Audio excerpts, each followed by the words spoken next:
Today's video is sponsored by ExpressVPN. Welcome to rSlash Prorevenge, where OP destroys his evil neighbor's property, business, and life with one simple phone call. Our next Reddit post is from Actually a Paladin. This is a story about how patience is key and how letting someone else get revenge for you is far easier than doing it yourself. The setup. I live in one of those doubled up houses where they build two houses adjacent to one another with mirrored layouts, so we share a wall but are otherwise completely separate. For years, the house next to me belonged to a nice old lady who I never really noticed or had any trouble with. When she died and the house was resold, the trouble began. The subject of this story is someone who I'll refer to as Jack Sparrow, for reasons that will become clear later. Jack owns a sizable construction business and does some real estate on the side. He buys the house and rents it to a bunch of foreign construction workers that work for his business. I say they're foreign because it's relevant to the story. There are rumors that Jack is doing some shady stuff to have these people work for him dirt cheap by claiming that they're national workers in their native country. And Jack pays them according to their native country's wage, not the much higher wage of my country. It's not exactly on the up and up, possibly unreported labor as well. Anyways, he stuffs about 4 to 6 of these guys in the house for them to live there while they work. Now, I don't have anything against construction workers or foreigners. But these guys have two traits that are very problematic. They are extremely loud, and they don't give an F about anyone else. We're talking non-stop music and partying starting Thursday evening throughout the entire weekend until they leave at 5 a.m. Monday morning to go to work. Seriously, I don't know when or how they sleep. It's literally non-stop. We're talking, I'm wearing headphones but I still can't hear my music over their music loud. It appears they've designated their living room, which shares a wall with my house, as the party room where the fun happens. At first, I do the neighborly thing and just suck it up, thinking it's just one party, it's just one weekend. After the third one in a row, I go over to ask them to turn it down, since, it's a nighttime disturbance. It's technically illegal to blast music this loud. I met with a half-hearted, "So sorry, we'll fix it." Except nothing changes. I go over several more times, each time angrier, and each time I'm met with, "But it's not too loud." If I can hear your music in my house over my own TV and music, I would say that is in fact too loud. I contact Jackson, sees their landlord, and explain the situation, and I'm met with an abrupt, sorry, not my effing problem." Basically, Jack told me to go screw myself. So I involve the police and call them every single time things get out of hand. After about a dozen calls, sometimes even twice in the same night, it's clear that even regular police interference doesn't help the situation. I should mention that I'm a lawyer, so I know what the next legal steps are. I also know that other than getting a piece of paper from a judge saying their music is too loud, I'm not really going to get anything. Things would become a cat and mouse game where they would blast their music extremely loud to piss me off or wake me up, but only for a few moments so that by the time the cops showed up there'd be no music. I'm deadlocked, with my only further option being pretty useless and a waste of time. At this point, I'm biding my time, just waiting until something happens. I'm not saying that I condone people who bludgeon their neighbor to death with a rusty pipe, but I do somewhat understand what would drive someone to that point. The mistake. One day I'm at home and notice quite a lot of ruckus next door, more so than usual. Suddenly I see through my garden window that a wall is being partially torn down. You see, sometime over the years, the neighbors had built a small adjacent side building adjoining the main house. It was right on the border between us, and when the gardens were being re-fenced, the wall was used as a divider to save on fencing. This wall was now in the process of having its top ripped off by a crane. I wasn't informed of any of this, which, while it wasn't technically needed, would have been the nice thing to do. I go take a walk so I can take a look at what they're doing, and I see that they've torn down the entire side building. The remaining wall between our gardens is the only part that's been kept intact, and even then, not the top part. Being a lawyer, and specifically a construction and permit lawyer, I know two things. 1. Stuff like this is not allowed without a pre-approved permit from the city. 2. There is no way in hell they have that permit, since I would have seen the application for it. I regularly check to see what permits are being applied to around my area, just so I can stay up to date. This is it. The moment I've been waiting for. The situation has changed, and the time has come to exact revenge. A quick email sent to the municipal authorities lets me do my civic duty of reporting a potential crime. The fact that someone is building or demolishing things without a permit. Since this is a simple report, no response happens since I'm not an official victim or anything yet. Since no further construction happens for a few days and everything was removed, I assumed that was that and they would tear down the side structure since it was starting to fall apart due to age. The neighbors had moved all their stuff that was in that building into a lawn and haphazardly covered it with a tarp. The next week, more construction materials are being delivered and construction starts. I send a new email to city services with new pictures saying that apparently there's more planned and that I hope they undertake the appropriate action. I got an instant response less than an hour later. They'd called Jack after the first time to inform him that what he was doing required a permit, and he had ensured them that he didn't know that, which is BS. He's in construction, of course he knows, and that he would stop construction and request a permit. They called him again after my second email, reprimanded him again for not following his earlier promise, and he said he would shut it down again. I happened to be working from home that day and had to stop myself from waving to the construction crew as they left. Later that day, I get an angry phone call from Jack, who accuses me of reporting him and that I would be sorry. He would be coming after me for damages for his delays. I respectfully inform him that even if I had reported him, I wouldn't have done anything wrong because from the looks of it, he did not have a permit. And he should have known that before he started working illegally without one.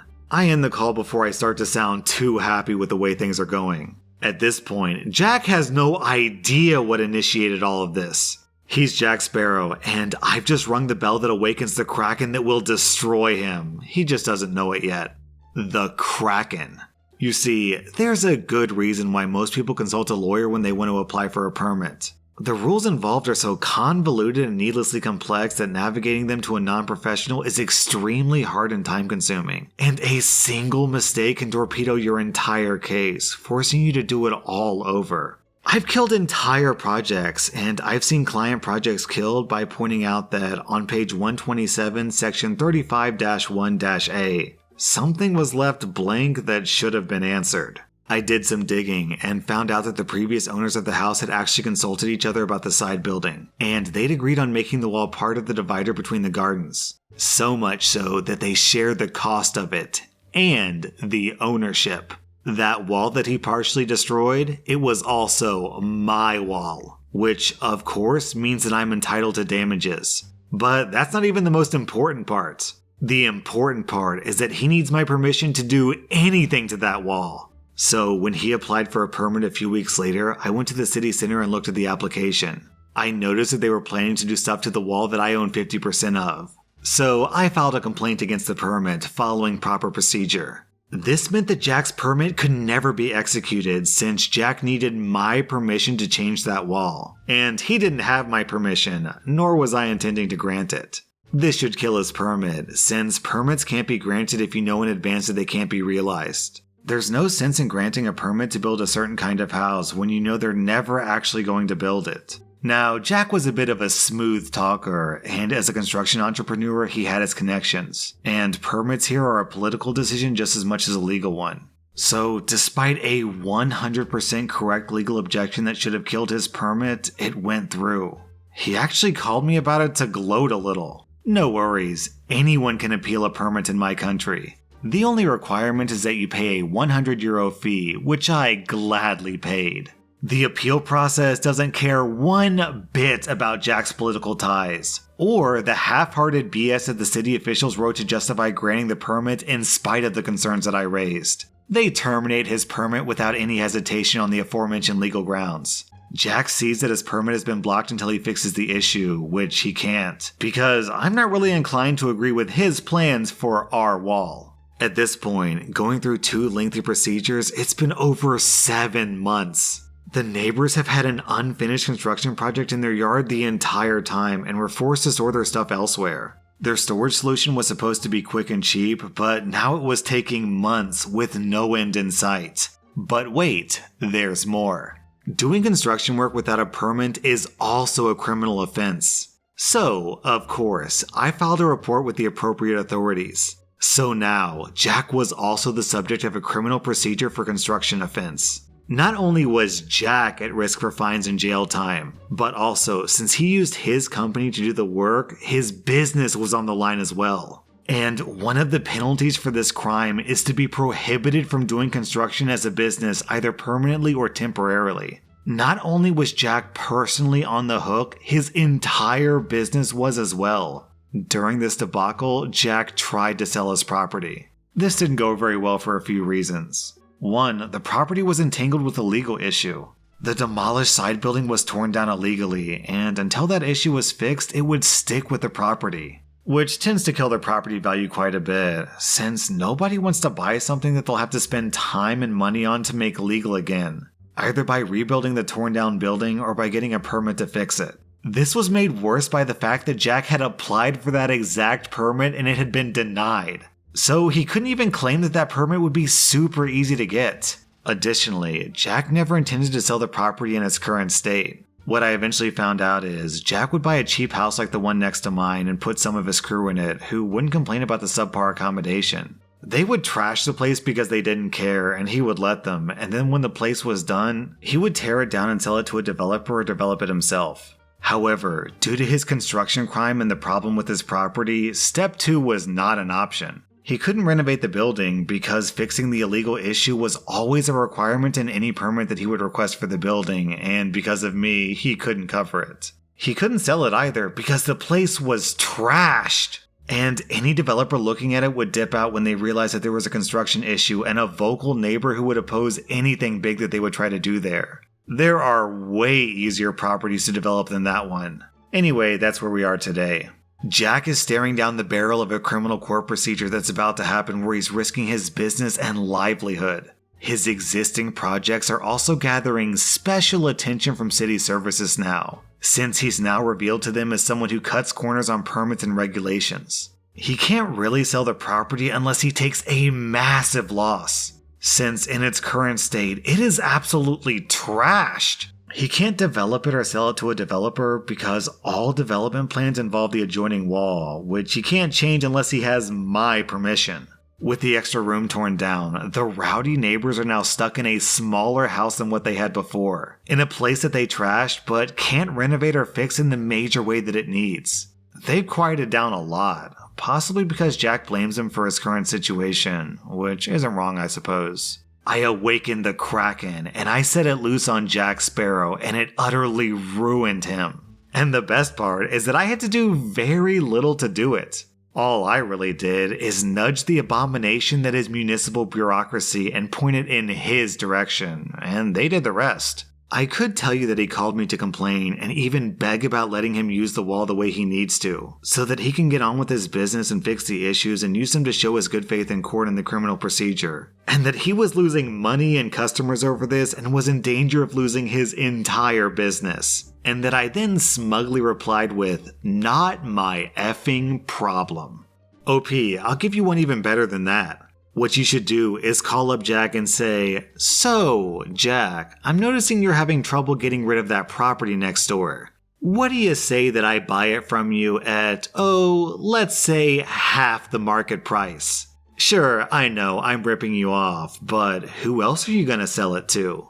Your internet provider can see everything that you search for on the internet. You know, even those things you search for when you're alone in your bedroom at 2 a.m.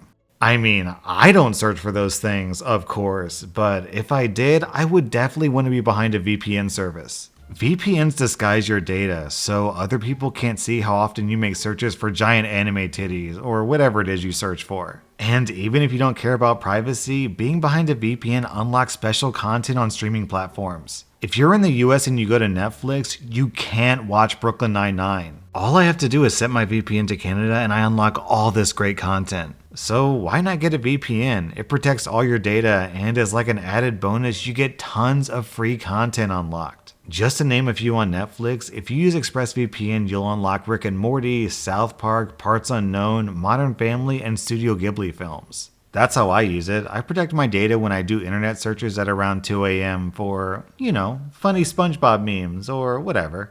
And best of all, you can get 3 free months of ExpressVPN by going to expressvpn.com/rSlash. That was rSlash and if you like this content, check out my Patreon where I publish extra episodes. Also, hit that subscribe button because I put out new Reddit videos every single day.